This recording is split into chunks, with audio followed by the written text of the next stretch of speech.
It is dawn on a cold, chilly November morning, where I've decided we're in Massachusetts after all that. So the frost has come early this year, and the ground is hard, and the air has that cold winter's bite to it already. The scene sort of opens on a shantytown called Hooverville. Hooverville sits just outside the city limits of Crawley, Massachusetts, a smallish town. And it sits outside the city limits so that the town authorities don't have any responsibility in looking after the people in Hooverville. But it also works out well for the people in Hooverville because it means they're not bothered by the authorities or the police or anything. They're just sort of left to their own devices. There's about 50 odd people living in Hooverville. Half of them are sort of short-term vagrants, just trying to move across the country, finding any work that they can. And the other half used to be residents of Crawley, or had successful businesses in Crawley or something like that, and during the Great Depression completely down on luck, lost their fortunes, and have now retreated to this shantytown outside of Crawley. It's 1932, I should add, so deep in the Great Depression. So it's dawn, the first few people starting to stir, crawling out from their shacks or their tents and gathering around the communal campfire, passing around what could barely be described as coffee. It's mainly just water with some mixed used grounds from the nearby diner and some roots dug up from the surrounding area. But not many people are stirring because there's a mysterious illness sweeping through the shantytown. Alex, what are you doing as you wake for the morning? My name is Karl Rothstein. I am originally from Frankfurt in Germany. I moved to Massachusetts. I was offered a job at the local university here, doing maths and physics. Unfortunately, I decided to invest in hula hoops. I am a huge fan of hula hoops. I decided to invest financially, and then when the Great Depression hit, I lost my job, and the hula hoops did not go so well. The finance, the investment went south, and I lost all of my money. And yes, as a result of losing my job, my wife left me. It's very sad, and now she's moved back to Frankfurt. I am currently looking around, trying to find any work I can get. I have been also trying to spruik hula hoops in the hope that I can, my investment can come good again. But no one seems to like hula hoops in this town. They all want to chase me away. So I'm just currently trying to find a way back to Frankfurt. Obviously, I can't afford a ticket, so I'm just trying to find odd jobs here and there so I can eventually save up enough money to go back to the great land of Germany, where hopefully nothing will go wrong. It is 1920 after all, and Germany's looking pretty good. So hopefully 1932. Yeah, 1932. Yeah. So hopefully nothing goes wrong if I go back to Germany. It'll be all fine. So yes, that's the plan. I got a good feeling about this. What are your first moments of the morning? Are you yes, coming out looking for coffee? Yes, or? I'm trying to find some coffee. I find the mind works better when you've got caffeine in you. You tend to work harder when you have more caffeine in you. So yes, I'm trying to down this terrible coffee. Whoever's made this is definitely not very good at making coffee, whoever this person is. But at least I appreciate the effort. Yes. Yeah, and across the camp we have a woman called Margot Freyn. Who she's staring in her tent. Who is she? So I came from London, England, and we were doing quite well back in England, and my husband took a chance and shipped us all out to Massachusetts to, start a new life and see if we could join the wealthy elite over there. So my husband, his name was Charles, but shortly after we, entered Massachusetts, he decided to, well, there's no polite way to say this, he offed himself. He killed himself using a revolver, which is now my prized possession. It kind of reminds me that I chose to live when he chose to give up on our little family. And he's left me with incomprehensible debts, which I've, it just made me realize that nothing's going to be safe again. So, the next year was a blur of lawyers and accountants and illnesses. And of course, it was all in this foreign land. And I know a lot of people wouldn't call the Americas foreign. But for me, it's not, it's not home. It's not where I'm used to. So I did, take up the drink a little bit. And my friends stopped inviting me round. And we kind of were kicked out of the socialite circles that we'd worked quite hard to get into in this weird country. And I've lost my house, my jewels, and there was no one here for me when I fell. My only person in my life is really my daughter Essa, and she's 12. She's not really a support person, I guess. I have to kind of support her. But I would do anything for her, obviously, and I'm no suicide risk like my coward husband. Yes, I miss Charles, and as cowardly as he is, he was my world, and it's just been a bit of a shambles trying to get back to where I was. I've just found myself in this shanty town, but I will do anything to get back to high society where we belong. We do not belong. I do have a question for Karl. Is it weird to ask him a question at this stage? Met yet? We haven't met. I'm just curious about where... Well, you know each other. You both live in the shanty town. Okay. I'm curious about where his hula hoops are kept. Are they in the shanty town in like a storage shed, or are they back in Germany? I have just one hula hoop left. Oh. I don't actually make them. I'm just a financial investor. So I carry around a walking stick. I used to use it to move the hula hoop along. Hoop stick. Yeah, hoop and stick. Very popular in England. Yeah, hoop and stick. Yeah. But obviously, my health is not so good, so I actually have to use the stick to hold up my weight now. Just not as good. You can't hula hoop when you only got one leg. You'll see. Oh dear. It's all good. So yeah, while most of the people in town are sort of succumbing to this mystery illness, you two are probably among the strongest still in the camp. I would believe that. I am very strong. Yeah, and but Margot, as you awake on this cold and chilly November morning, you wake and you find that your daughter is not in her bed. Oh, for fuck's sake.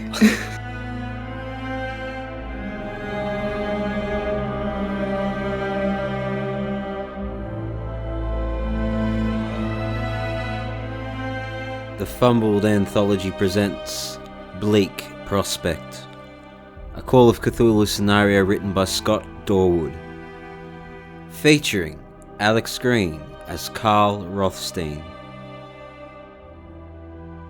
Danielle Green as Margot Freyn, and Liam Braid as the Keeper of Arcane Lore and everyone else you may hear in this scenario.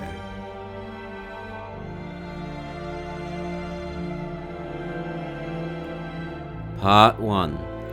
Missing and Ill.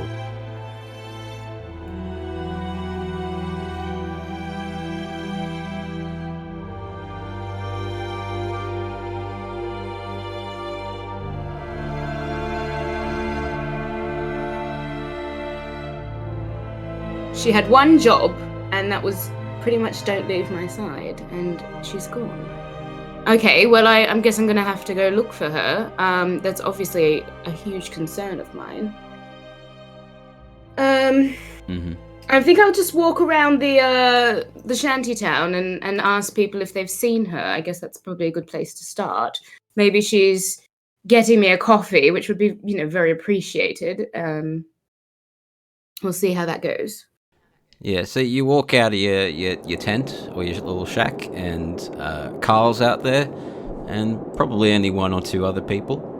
So as I was telling guys, I mean, if you just hula hoop, you'll find that your lives will be improved and your general health will go up. Or why are you walking away? Karl, No, please. Karl. Oh, hi. Hello. Hi. Hello, my beautiful German friend. I do have a question for you, and this time not about your endeavours. I'm looking for my daughter, Essa. You know, the short one. Have you seen her around? Have I seen her around? Keeper? No, you haven't. Not since you got up this morning. No, I can't say I have seen her. Any idea where she might have gone? I have no idea. I mean, I'm assuming she'd be doing something delicious for me, maybe getting me a coffee. I see you've got one. You didn't see her around the coffee tin? No, I did not see her around the coffee tin.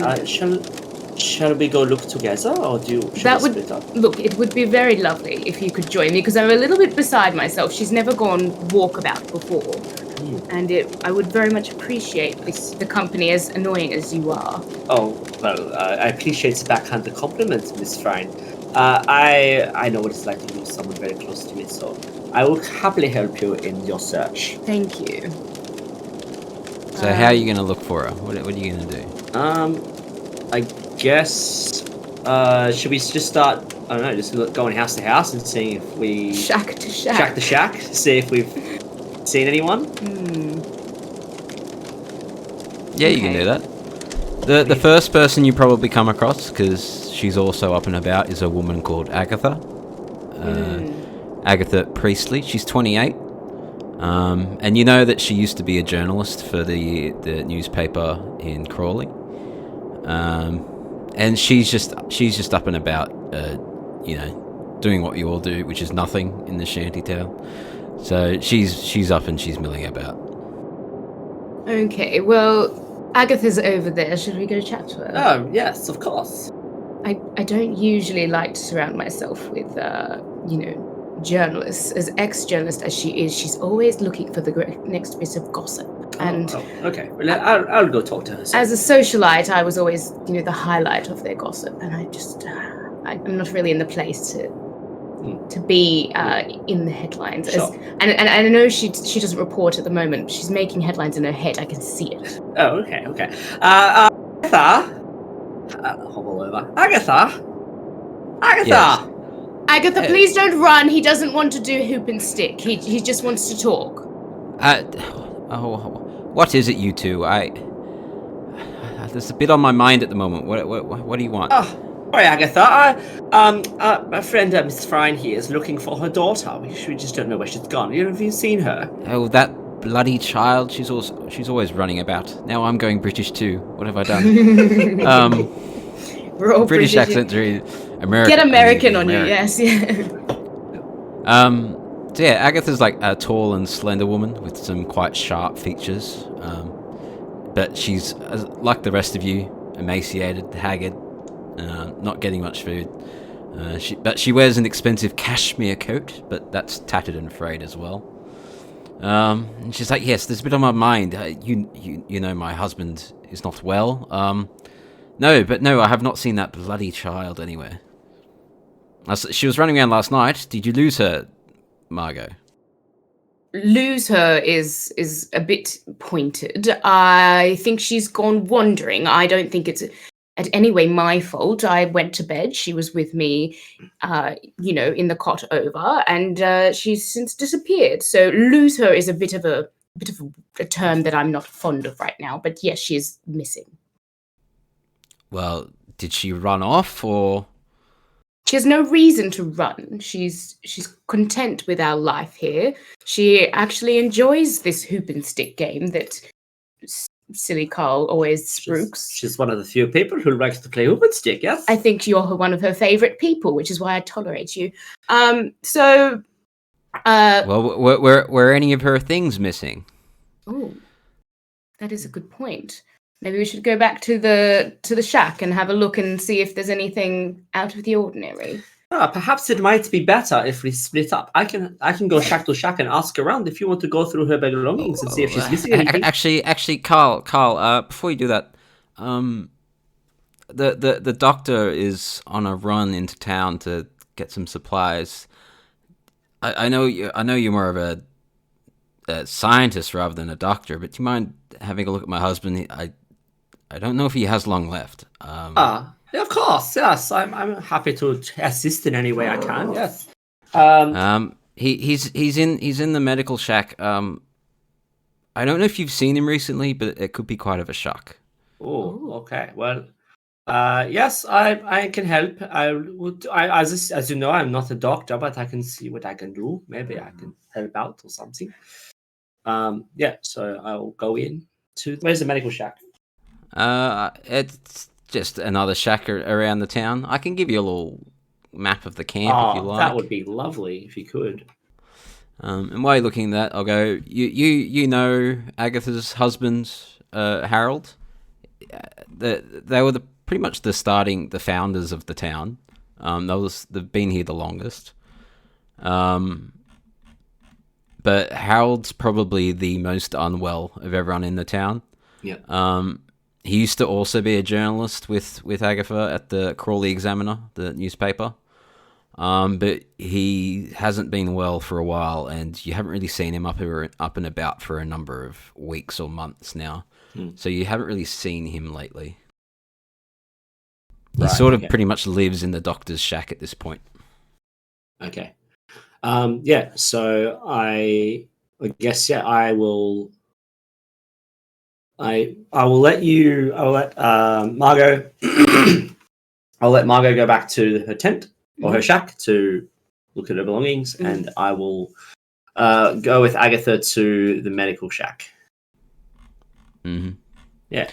So she leads you in, and she says, again, it could be a bit of a shock. And she leads you in, and the doctor's not there. It's probably the sturdiest shack in the camp, but it still doesn't really keep out the cold.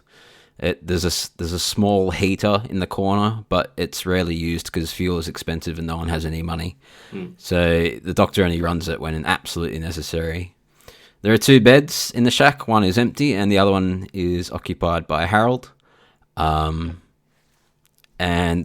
along the side of the shack, there's an old metal cabinet with some very limited medical supplies, a lamp, microscope, that sort of thing. And a few bits of papers and stuff on the desk. But as you walk up to Harold, he's pretty much unconscious at this point. But his flesh has become so fragile and brittle that it looks flaky and cracked, and he looks like he's on death's door. Yeah, his skin does not look good whatsoever. Oh no. Oh, 9. What are you gonna do? How long has he been like this? He looks awful. Can you tell? Well, it's just been slow decline over the years that we've been here. He's just been getting weaker and weaker and more lethargic, and his skin's been getting more cracked. And you've seen some of the other residents here; their skin's starting to crack as well. So, and the doctor, he's been trying to work out what this illness is, but I don't know if he's made any progress. And look, I haven't seen Harold this bad, and I just want you to see what you think, because I'm not sure when the doctor's going to be back. All right. I don't really have much in medicine or natural world. A little first aid. A little first aid. Have I seen or read about anything like this before? Any sort of illness like this before? You know that there's this illness running through camp, but this is the worst that you've seen it. You haven't seen it right to this extent. You've seen other people be lethargic and weak, but some of that could be put down to just not eating. But you know that there's this weird skin disease going around. Neither of you have seemed to have had it yet, but you know that this is existing in the camp, but this is the worst you've ever seen. Right. He's breathing heavily and he's sweating across his brow and everything. Do I have an idea of how it's spread? Like, do I know if it's spread via like? No one in the camp, Like especially the doctor, skin? has No. worked out what it is. Okay, all right. I blame the coffee. Could be the coffee. Well, I guess I'll say to Agatha. Look, I'm to be honest, I'm a man of mathematics and physics. I don't know nothing about medical nonsense. I don't know what you want me to do for this person. To be quite honest with you, I don't have any answers. Maybe I can go ask the doctor if they're around. At that moment, Harold starts coughing and spluttering, and Agatha's like, "Oh, please, kid, help me turn him over so he doesn't vomit on himself." Well, I could do that. So, And then, sort of, as the two of you sort of work to roll him over onto his side. just before you do that, I'm just going to make a point that I'm going to take the collars of my cuffs of my jumper and put them over my hands, so I'm not actually touching the body. Keep making that. Yeah, cool. But as you're sort of working to sort of roll him onto his side, some of his skin just completely just turns to mush and slides off of his body. Oh. Agatha sort of grabs a cloth to sort of wipe some of the gunk off of his face, but instead of wiping the gunk off his face just wipes away with it. And his face just crumbles and turns to mush. Imagine like putting bread in water. That sort of effect. And it is quite disgusting. Pretty much half Harold's cheek just like dissolves and is sloughed away from his face, and it's quite disturbing. Give me the sanity roll, please. I knew that was coming. My sanity is 40. I'm gonna test out the new dice. That is an 88. I failed. Alright. Great stuff.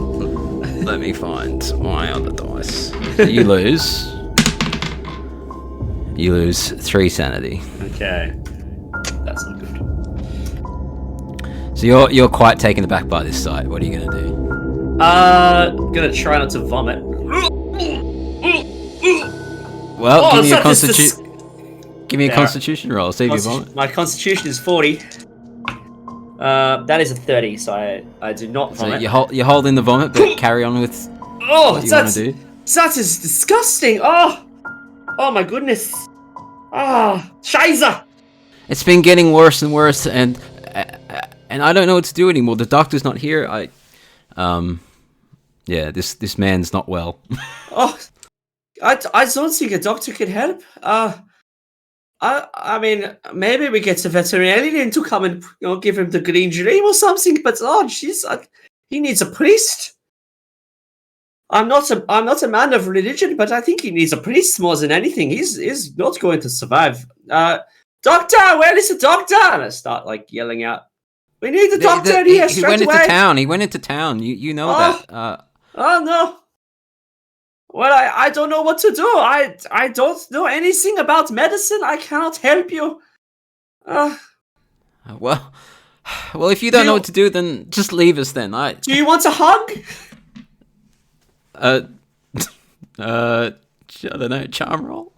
Charm roll. All right, my charm is 15. Let's go. 17. I could spend 2 luck on a hug.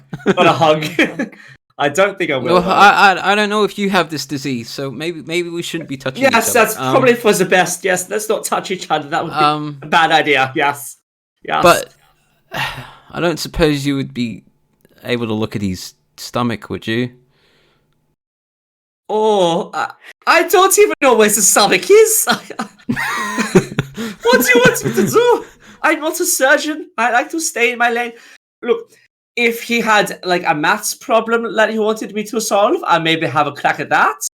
If maybe you want me to, do some physics experiments to determine how much skin is coming off, maybe I could do that. But I cannot locate his stomach. It's probably somewhere in this area. I gestured to like my belly, somewhere in this area. But I mean, I don't know if I can give it a crack. I can try. But I cannot make any promises that I'm going to be any effective or if I'm just going to make it even more of a mess. Well, you can help or you cannot. Look, I'm not going to be responsible for this man's excruciating death any more than it already is. So I'm sorry, Agatha, but I'm going to have to leave you with this, and hopefully the doctor will come back later. In the meantime, I need to help my friend find her daughter. I think she's probably a much better chance for survival than this situation. I'm so sorry. But I'm really sorry. Maybe if I find some flowers, I can bring them to your shack later on, maybe. But I'm really sorry, ma'am. I need to leave. And he's gonna rest like, oh man. All right, well then get out of here. Then you. And then she's a bit angry, but she's more upset about her husband rather than angry at you. That's fine. We'll cut over to Margot. Margot, you've gone back to your little tent or shack or whatever you've got. What are you going to look for? I'm looking for anything that's out of the ordinary. First glance, things look like they're in place, but do I notice anything that is telling? In terms of... Give me an intelligence roll. Intelligence is 80. There's an 84. It's a fail. So you can either push it. No, I'm going to take that on the chin. I mean, I'd push it. I mean, push it? Yeah, it's 84. Like, Yeah. You're just going to get below 80. Skill 80? 80, yeah. Yeah, surely you can. I mean, I'm just the keeper. But I say go for it. You're gonna have to explain the things to me. So, okay, so you just pushing it is basically you re-roll. Okay. But if you fail again, something bad happens. Yeah, but like you got a 4 and 5 chance of succeeding. Okay. It's pretty good odds. So, do I have to come up with like a new plan? No, just like a narrative reason why you would. Just a reason why you're trying again. In this case, you don't really have much, but we can skip it and just say that, you're really intent on looking for your daughter. So. Yeah. All right, hang on. All right, roll again. I'm going to push it because I am very hyper-focused right now on finding that kid. Mm-hmm. Perfect. So. That is an 84. Again? Another one, yes. These dice are great. Rigged. All right, so how failing a push work roll can work is I can still tell you what you need to know, but I'll need to think of something bad to happen. What can that be? Do I step on a Lego piece? No. Yeah, I can do that. No, here's what I'll get you to do is I'll be nice to start. So you have a look around your shack and you realise that it's not more that's what's missing, it's what's there. Her boots are still there, her coat is still there. Her bed is just as if she crawled out of it this morning. So everything's still there. She hasn't taken anything with her. So that realisation that she's missing but not, got a coat, not got her boots, you're super, super worried for her now, and I'll get you to lose 1 sanity. And what do you want to do?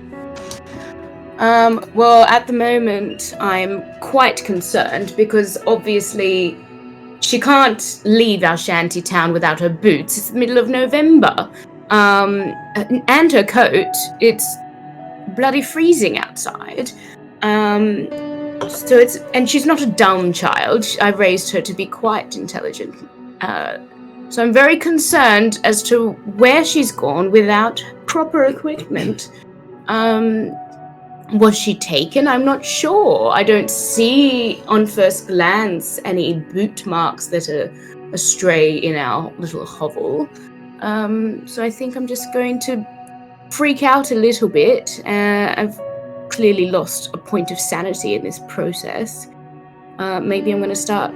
Oh, I would not cry, not about this, but I would probably cry out for her,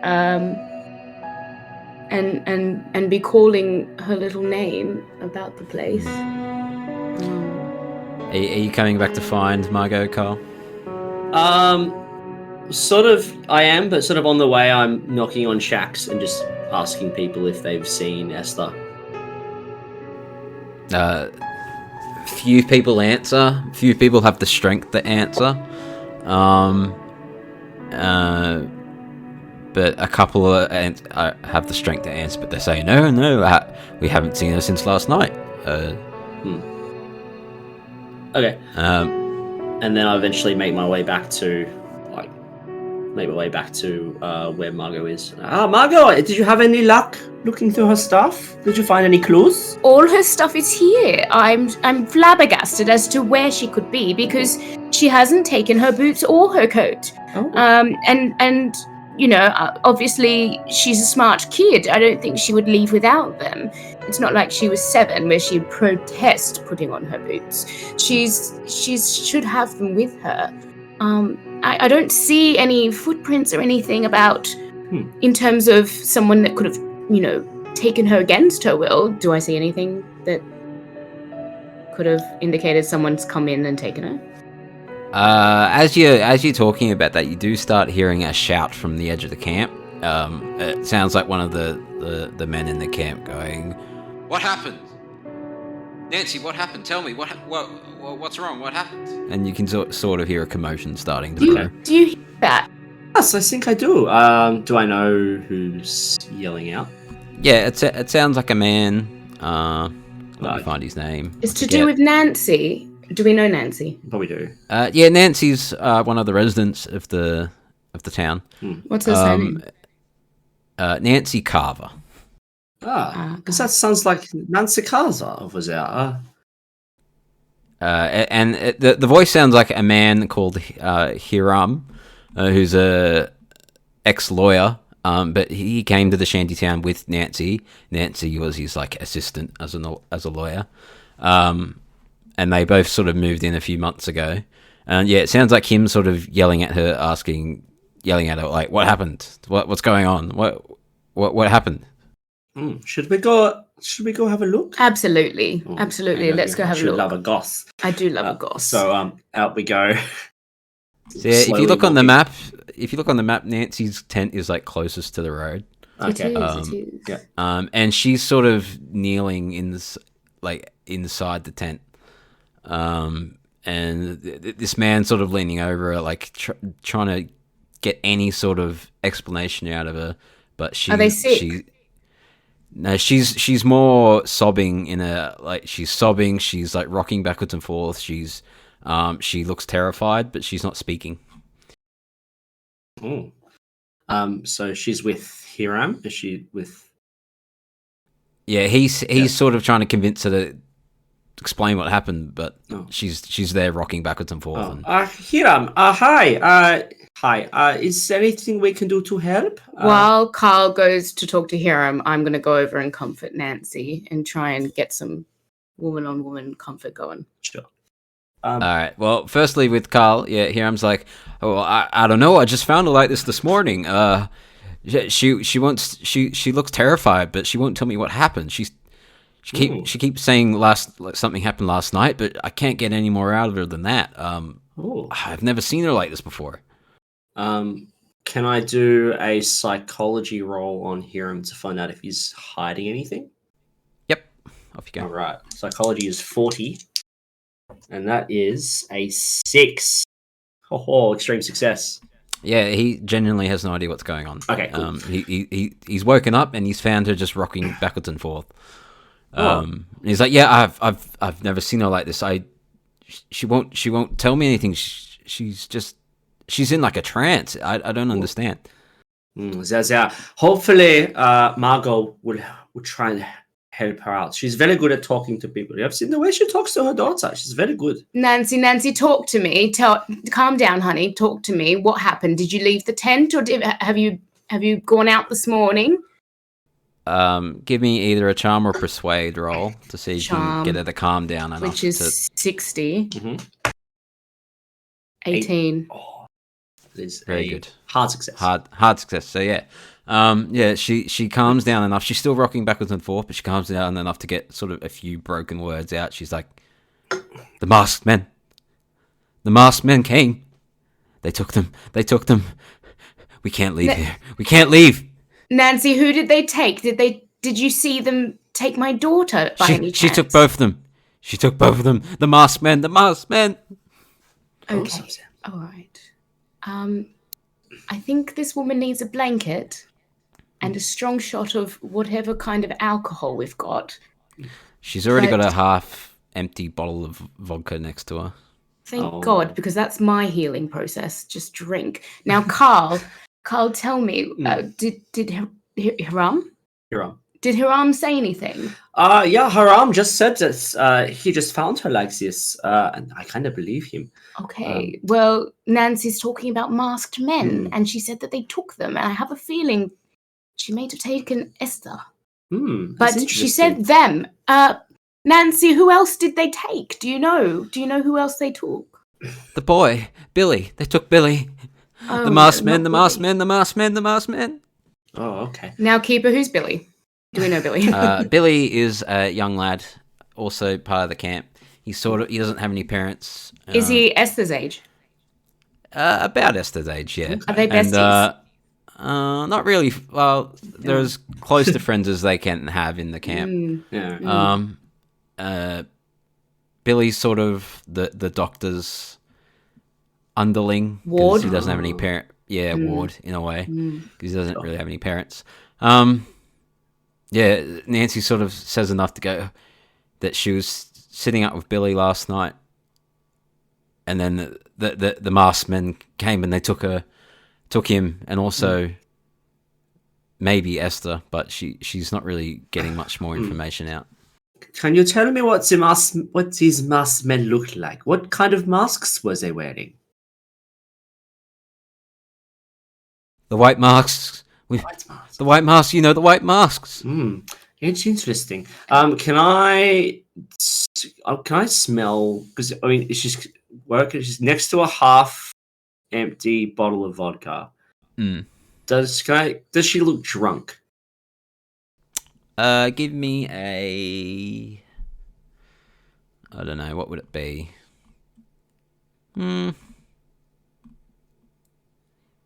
Maybe intelligence or psychology. I'll do intelligence. Intelligence is 70. That is a 66. That's a pass. So she might have had some of the alcohol, but there's definitely more than just drunkenness behind this. Sure. Okay. And then I will also add that you have heard of these masked men before. Oh, okay. There is like a rumor going around that masked men do come and visit people in the night or in their dreams. Are we scared? Everyone in camp has heard of them, but no one says that they've ever seen them. Interesting. Oh, that is quite unusual. Well, perhaps... Including you two. You two have both heard of these masked men, but no one's ever seemed to have seen them. Okay. Until now, because Nancy's saying that she saw them. Nancy, what we might get you to do, we might get you to come inside where it's a bit warmer and get a blanket on you. And they are inside, aren't they? No, they're outside. Oh. They're on the... Well, they're in a tent. Well, they're in a tent, yeah. Yeah. Oh, okay. Yeah. They're in their little house. There is no real inside. There's just small metal shacks and tents. If they don't have a blanket, we should definitely get them one. Yes, let's get some blankets. See who's got one spare, and keep this poor woman warm for shock. And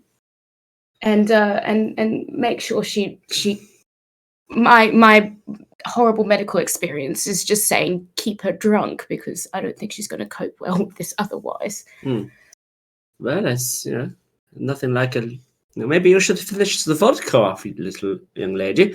An entire half bottle. That might warm you up. Not straight away. What I'll get you to do is give me. You can both do this. A tracking or a spot hidden roll to see if there seems to have been any actual disturbance. All right. My spot hidden is 45, and that's an 85, so that's a fail. You can have a crack. My spot hidden and my tracking are 50, so. Oh, you can track. 43. All right, I noticed something. What do I notice? So yeah, Margot, you hearing this? You look outside the tent and you do see that looks like there is a bit of a scuffle in the frosted ground outside the tent, and you notice that there's probably 3 or 4 sets of footprints around the area, and they also look like they also they're quite expensive shoes too. Like you can see the imprint of the boot print. They're a make of an expensive make of shoe. And the boot prints have no holes in the soles. Oh, Wow. That is also true. There are no holes in the soles. That is a pretty rare boot print around here. I don't think they belong to someone in camp. Interesting. And they lead off towards the road. Okay. Well, and I'll also add just for geographical reference, this town is about a mile or so, or a couple miles outside Crawley. It's one straight road. One end of the road goes to Crawley. Going towards Arkham or Crawley? You can't really tell at that point. They're going towards just the road itself, where there are some tire tracks. Oh, tire tracks. Okay. I guess Karl will follow the footprints to the road and maybe see if we can spot any clues. Hakim, you stay with Nancy and you make sure that she's okay. We're gonna go and see if we can find these masked men. Okay. The only thing you can tell is that the tire tracks look like they're maybe going to the right down the road, which is away from Crawley towards. The only thing that you know that way is the diner, which is about another mile down the road. The people of Hooverville sometimes get some scraps from there, leftover scraps. Beyond that, there are some old estates and houses, but the town of Crawley itself is to the left. Okay, so it looks like the tires, these tire tracks, they're going off towards Arkham. I was thinking it's a good thing going away from Crawley. Yes. We could go towards the diner, pick up some scraps for breakfast, and see if we can find any clues that way. What do you think? It's not a bad idea. With the tire tracks, can I determine what kind of car? Maybe using physics. Have you got mechanical or mechanical? He's got drive. I've got mechanical repair. And operate heavy machinery. Oh, nice. Yeah, one of those. One of those. All right. Not an etiquette roll, but let's go mechanical repair. Makes sense. Can't use physics. Can't give me physics.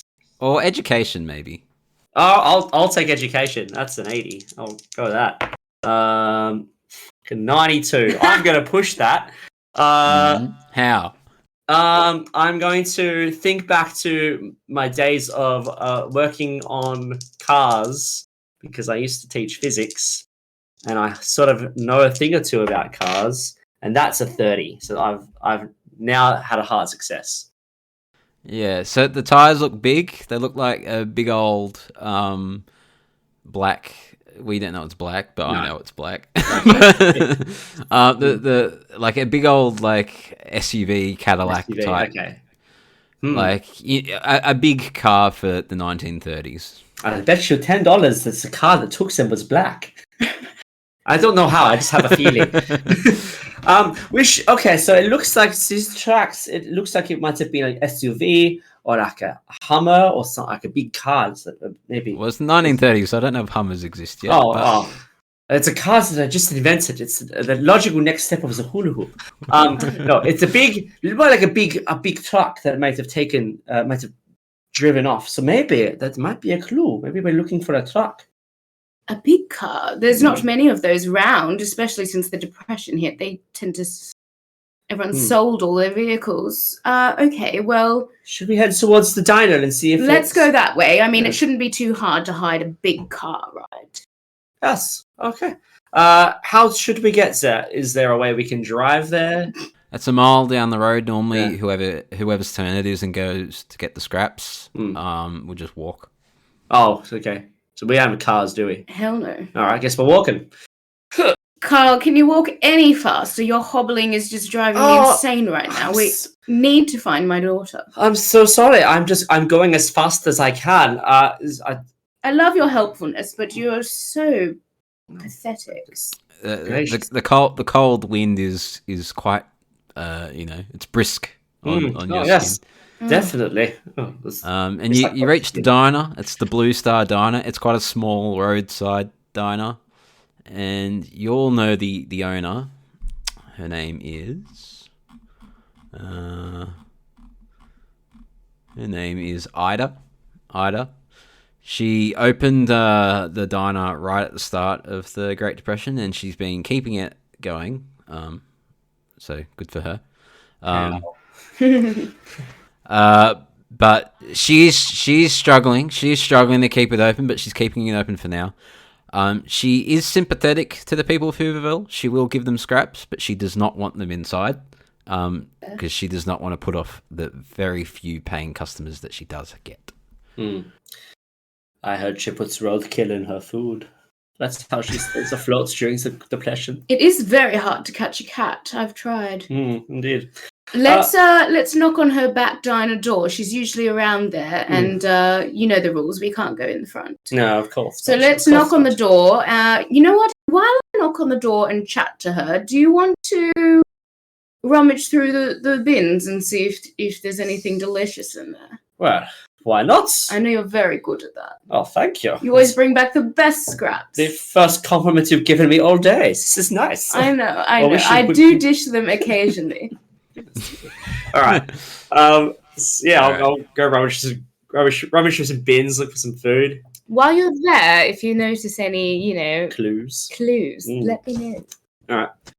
Yes, I'm going to rummage through some bins. I am looking mostly for food, but also if there's any masks that have been binned. Let's go luck roll. Luck roll. Oh yeah, my luck, which is so high. Luck is 20. That is a 39. I'm not going to push that. I'm just going to... There's some few scraps from like baked potatoes and would a spot roll find anything? I think in there. There are a few old unfinished burgers and baked potatoes and that sort of thing, but they look a bit gross and they're in the bin. Damn it. I'll eat them anyway. No masks. Okay, all right. No clues. Ida, are you there? Ida? And she sort of comes to the door and she opens. She's like, Margot, what? You know, I've told you, don't come here during working hours, please.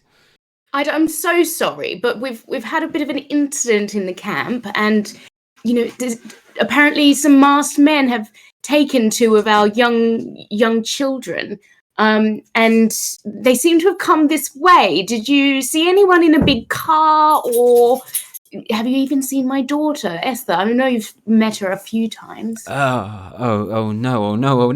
I did actually. I mean, I didn't think of it much last night, but I did see.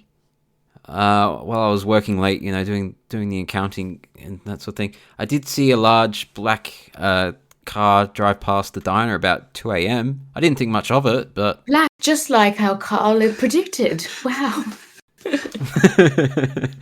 I didn't think much of it at the time, but I did think it was odd for someone to be driving past the diner at 2 a.m. I didn't see who was in it, but it did look like a full car. Interesting. 2 a.m. But I can't have you here. Come on. Paying customers, they won't look kindly Thank you for chatting, Ida. On me having you here. But don't stress about us, but we will try and stay away from the front if that's okay. Yes, just look, I'll come back later tonight if you want whatever's left, but yeah, please I can't have you seen by the customers. Totally fine, Ida. I totally get it, but thank you for chatting with us. Karl? She slams the door shut. Fair. We are ingrates. Nothing in the beard, unfortunately. Karl, you've got a bit of stuff in your beard. Did you find anything that I could eat? No, nothing at all. No, so there was bone dry. Nothing at all for me to eat. Never mind then. In terms of seeing anything, Ida says that she did spot like a big black car driving with like a full passenger load around 2 a.m. last night, but she doesn't know anything else, unfortunately. Well, we need to find out where this car was headed, or anything about the car at all. I don't know what we should do. Should we maybe keep going down the road? Maybe there's some... I would like to continue down the road. I mean, it definitely passed this way. That's confirmation. I guess we'll, get our step count up a bit more. What is a step count? I've been trialing it. I'm trying to get lots and lots of steps in each day. Oh, that sounds. I've lost a ton of weight, but it could be due to not eating anything. That could either. also have something to do with it. Yeah. Do we know what is past the diner? Like, if there's anything, is there like a town? Nothing in the near vicinity. So nothing we can He walk said to. there's like estates. You know the old houses and estates that way, but nothing close. Well, this is definitely a mystery. Maybe we should go back to town and tell people what we know. I would prefer to keep going. I think these masked men could have gone to the estate, and it's a whole mile back to town. I'd rather keep on track to looking for Esther. Yes, but The people in town aren't there's very nothing in the visible distance, so there many more miles past the diner. Yeah. We'd be doing a lot of walking. We'd get nowhere. Well, we're not going to I get think- transport back I there. think we need a car. You think we can find a car somewhere? We'd have to try. That's probably the smartest way. I do know how to drive one. Oh. My husband gave me driving lessons. I also know how to drive. It was a actually car. very romantic. I used to sit on his lap like a child and, Oh, that and sounds, push the stick. oh, that sounds lovely. Yes. Are there any cars around? The only person that has a car in Whoville is the doctor, but he rarely Has he uses it gone 'cause to he can't afford- Crawley? He can't afford the fuel, so he only uses it when he absolutely has to go into Crawley to get supplies. Okay. All right. So, okay, it's become a hole in the bucket situation. So, in order to get the doctor to lend us his car, we probably need to find some fuel from somewhere. All right. I mean, there is a tiny bit of fuel that they use in camp for that heater, but I don't know if that would be the same. No, I don't know if that If would that would work. be enough to power. Does a the car. diner have like a petrol station attached to it? No, it's just a diner. Okay. Is there anywhere where we could like maybe steal some fuel? I mean, there are a couple cars at the front. Ooh. We could try siphoning some some gas out of the tank. I mean, That's if much you good want ex- to put your lips on a rubber hose, go for your life. But I will just watch, if that's okay. Ooh, okay. I'm just concerned that if I do this, someone might come out, someone might spot me. No, That's all. I will keep watch. That's fine. I can't move very fast. That's the problem. Yes, but you do know how physics works, so you do know how a siphon works. That's true. I physics matters. I am a famous. I will just say that I can't. I simply cannot fathom how a siphon works. So you'll just have to put your sweet lips. All to right. it. We're gonna try and steal some fuel. Is there a hose or canister around? Spot hidden. All Or right. luck. Probably luck, but Spot no, it'd be nice. hidden. Spot hidden. Spot hidden. Well, I got a 2, so give me luck. I got a 2.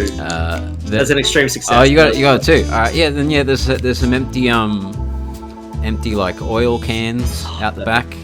This is so convenient. And since you got it too, there is conveniently a hose type. Oh my goodness, Karl, Yeah, you're it's so luck. lucky. In luck. Okay, so I'm gonna I'm gonna go to the car that's like the furthest away from the diner. Is it still visible from the diner? Like, Doesn't matter where it is. I'm going to ask for a stealth roll. Okay, or sure. Whatever it is. well, my stealth is only 20. What's your stealth? Oh, your stealth is 40. You could. All right, maybe you should. I'll show you how to do it. Yep. And then you do it. Okay. Okay. So, okay. So I'll use my physics. Can I roll physics to teach someone how to siphon gas? Wait, I want to do the actual siphoning. Oh. I think you should do the siphoning, and I'll come up with some kind of distraction. Or, Oh, good idea. or Yeah, watch. that's okay. That sounds like an idea. Okay, I'm we've not got the putting plan my here. lips on a hose. I'm sorry. All right, fine. I will eat foul burgers, but I will not put my lips on a hose. Okay, well, What's your distraction going to be? well, distract them somehow. I could show them my tits. No, Ooh. I do have Ooh, women's Shiza. necessities available to me, but maybe I'll hold that for a bit later. What's your appearance at 70? You might get away My with that. appearance is quite good for a dishevelled woman, I will say. Maybe I could. But Ida did tell me not to go to the front, and I don't want to push the friendship because she does kind of feed us. We're going to steal someone's gas. I think we don't worry about the friendship for now. No, but I don't want her to know it was us. I mean, she might assume, but I don't want her to know. Yes. Look, I think we could move something to kind of put in front of where the gas port is, and hide you a little bit. You could pretend to be tying your shoe while you suck the gas out, and I could be, You are smarter than you appear, Miss Freyn. observing. All right, so that's a plan. I guess I'll roll for stealth, which is only 20. I will give you a bonus because everyone is focused on eating, so they're not actively Okay, looking all right, outside. let's do it. Well, hey, that's a 94. We don't want that. Give it another go. Do another go. That's a 54. Ooh. So you failed still. I failed my stealth. Yes. Not So I'd say you get a little bit out, and then because Ida's sort of looking out the front towards the guest, she does notice you, and she doesn't tell anyone in the diner. But she comes out and she says, "What are you doing?"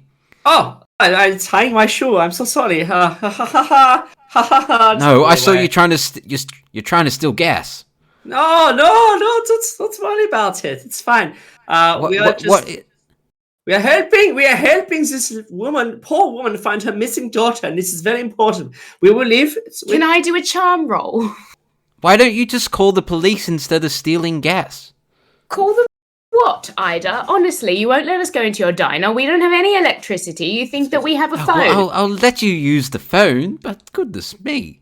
But then we'd have to go into your diner and... Well, you can come in the dress back. like this. Honestly, Ida, I think this is going to be beneficial because they're going to be stuck in your area and they'll eat more of your food. So I actually think this might help. Can I get a charm roll to see if I can charm Ida? Yeah, one of them. Fast talk charm. Persuade one of them. I'm charming. Charming, 60. Come on. That's a 75. You gonna push it? I'm so going to push this because I think that's a very persuasive argument. How are you going to push this? Because honestly, I think you gonna flirt with her? It's an Oh yeah, flirt with her. Oh no, Ida. I understand. Since my husband died, and you're struggling with this business alone since your husband, got called out to wherever the fuck he went. Sorry, I don't really know much about your personal life, but I think we could both benefit each other, in a ways that sweet Karl here could never benefit you. And I just think, if you just let me roll this dice here. There's a 42. That's a pass. That's a success. Is it? Yeah. No. Oh. Ida's like, all right. And you know what, Ida? I think they're going to eat so much food. Instead of stealing this gentleman's gas, look, fine. I'll lend you my car. Ida, you just sweet... only if you go into town to report to the police. Of course. Yes, of That course. is exactly what we do. Happy And to you do know that. what, Ida? There, do you need anything? Do you need us to get anything from town for you? What does she need? She needs. She needs her... She needs some love. She needs an orgasm. No, just look. Go into town, report to the police, and then come straight back. If you're not back by this afternoon, I will call the police myself and tell them what's happened.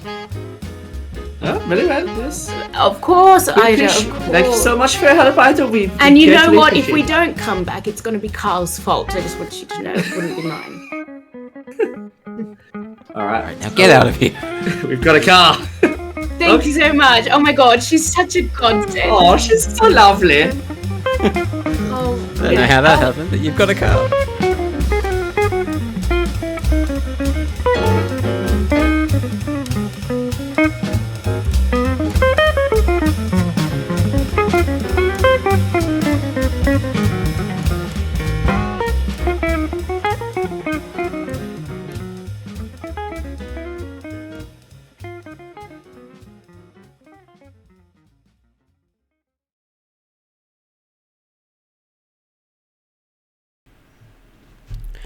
This has been the Fumbled Anthology. New episodes are released every Sunday. And for more information, please check out our website, fumbledanthology.com, or seek us out on the social media of your choice. See you next week.